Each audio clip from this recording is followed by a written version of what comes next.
एक दिन गिलहरी और लोमड़ी मिले। लोमड़ी ने कहा, शिकार सीखो, लेकिन मैं भी अपना तरीका दिखाऊंगी। दोनों एक बड़े पेड़ के नीचे गए जहां कुछ किसानों ने मकई रखी हुई थी। लोमड़ी ने सोचा कि सीधा जाकर मकई उठा ले। जैसे ही वह आगे बढ़ा, किसान ने उसे देख लिया और जोर से चीखा, चोर लोमड़ी। लोमड़ी भागता हुआ झाड़ियों में जा छुपा। गिलहरी ने देखा और हंसकर कहा, लोमड़ी भाई, अक्ल से काम लो, देखो मैं कैसे करती हूं। वह पेड़ पर चढ़ी, एक शाखा से दूसरी पर छलांग लगाई और मकई के दाने धीरे धीरे नीचे गिरा दिए। फिर वह आराम से वापस आ गई।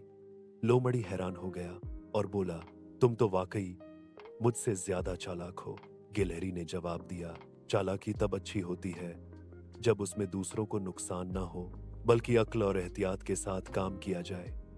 उस दिन के बाद लोमड़ी ने सुस्ती और गुरूर छोड़ दिया और अक्ल से काम लेना सीख लिया।